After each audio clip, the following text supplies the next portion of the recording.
halo semuanya. Di video kali ini saya akan menjelaskan tentang ERD dan REA approach ya dalam database modeling. Ya, jadi di video sebelumnya saya sudah membahas tentang konsep dasar dari relational database. Nah, sekarang kita maju kepada tahapan bagaimana cara kita mendesain database gitu.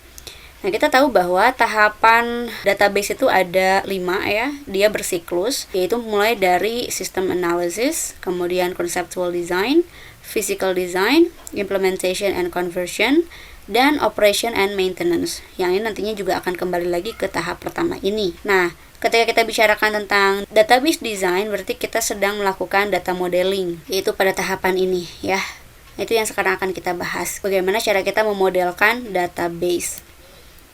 Nah, pengertian dari data modeling itu sendiri adalah kita sedang berupaya untuk mendefinisikan sebuah database sehingga dia itu bisa merepresentasikan semua komponen-komponen kunci dari lingkungan organisasi. Kemudian ada beberapa metode yang bisa kita gunakan untuk bisa membuat gambaran tadi ya.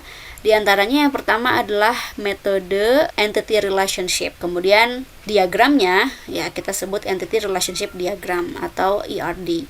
Nah, ERD ini memiliki karakteristik khusus, yaitu dia memadukan 3 unsur ya, yaitu entity, occurrence, dengan attributes.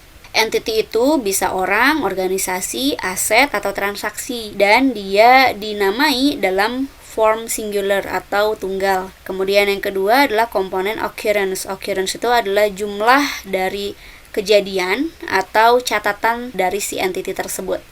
Dan attributes itu adalah elemen data yang bisa menjelaskan karakteristik dari sebuah entity. Oke, kemudian gambaran dari ERD sebetulnya sudah dijelaskan pada konsep relational database ya. Jadi bisa cek lagi di video sebelumnya. Jadi menggunakan gambaran seperti ini gitu loh. Entity-entitinya ini disandingkan, kemudian digambarkan garis relationship, kemudian kita gambarkan cardinality-nya. Cara membaca cardinality juga bisa dilihat di video sebelumnya ya, itulah ERD. Nah, kemudian metode yang kedua yaitu adalah metode REA. Oke. Ya, ada beberapa latar belakang gitu ya sehingga REA ini muncul pada tahun 1982. Yang pertama adalah bahwa user view itu berbeda-beda gitu kan, sehingga dibutuhkan suatu pendekatan yang bisa merangkul gitu ya semua user view yang ada dalam satu package ya, yaitu REA. Kemudian yang keduanya bahwa traditional accounting ya yang sebelumnya digunakan itu kurang berkontribusi terhadap decision making atau pengambilan keputusan oleh manajer karena dia hanya mencakup data-data keuangan saja. Padahal untuk pengambilan keputusan itu juga dibutuhkan data-data non-keuangan. Dan yang ketiganya bahwa terdapat banyak sekali sistem informasi dalam perusahaan yang berdiri sendiri sehingga ini menjadikan kurang efisien dan juga mahal ya. Seperti misalnya ada accounting information system, kemudian ada executive information system, ada manufacturing information system, expert system. Itu mereka information system berdiri sendiri gitu kan. Jadi kalau bisa diintegrasikan tentunya itu akan menghemat lebih banyak effort. Dan REA itu diklaim itu bisa mengintegrasikan semua sistem informasi tadi. Nah, sekarang kita kenali karakteristik pendekatan REA ini. Yang pertama, ia bisa mengintegrasikan data-data accounting dan non-accounting. Kemudian yang keduanya, dia juga bisa diterapkan pada database relational maupun yang berbasis objek seperti nantinya UML. Kemudian yang ketiganya, REA ini sebetulnya adalah pengembangan dari ERD dengan versi yang lebih unik. Sekarang kita lihat elemen dari REA. Ya, REA ini sendiri merupakan singkatan dari 3 elemen, yaitu R-nya resources, I-nya events, A-nya agents. Nah, resources itu adalah semua sumber daya atau bisa dibilang aset yang ini dipengaruhi gitu ya dalam sebuah transaksi. Kemudian events ini adalah peristiwa transaksinya itu sendiri yang menyebabkan terjadinya perubahan pada resources. Kemudian agents ini adalah pihak-pihak baik personal maupun organisasi yang bertindak sebagai subjek dalam events.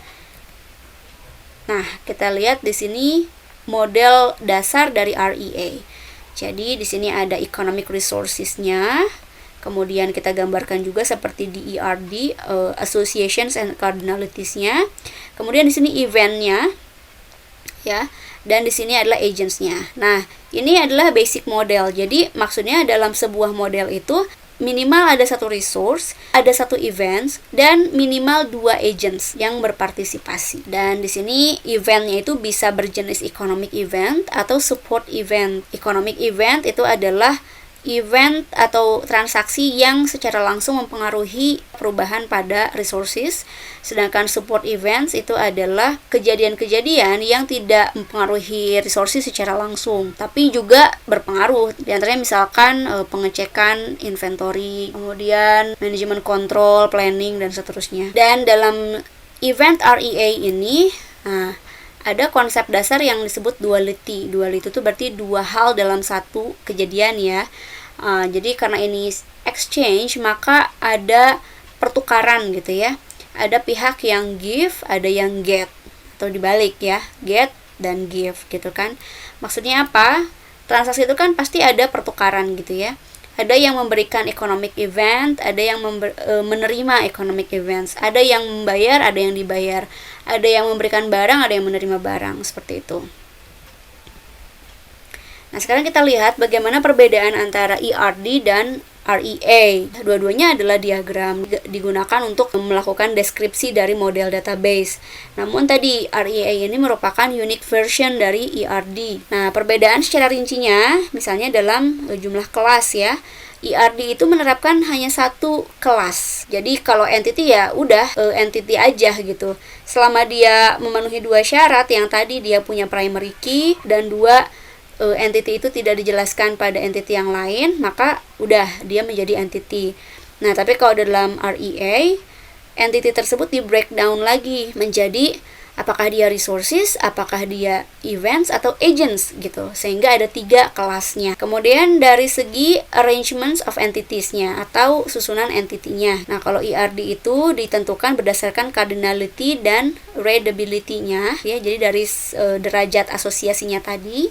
Sedangkan kalau REA itu dia susun secara berkelompok-kelompok berdasarkan kelasnya. Kemudian yang ketiga, sequencing of events, urutan dari eventnya. ERD itu statis ya sifat urutannya, sedangkan REA itu memiliki urutan kronologik sesuai dengan bisnis prosesnya. Kemudian naming conventions atau penamaannya, kalau ERD itu menggunakan singular atau bentuk tunggal, sedangkan REA itu bentuk tunggalnya hanya untuk R dan A saja, untuk resources dan agent. Sedangkan untuk events kita menggunakan penamaannya itu verb ya, atau kata kerja, misalnya mengirim barang, menerima cash, dan seterusnya.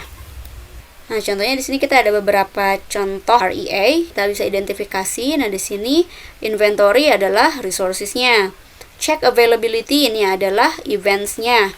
Dan ada 2 agents yang terlibat, yaitu customer service clerk dan customer.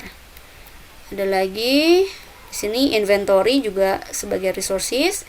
Kemudian take order ya, menerima order.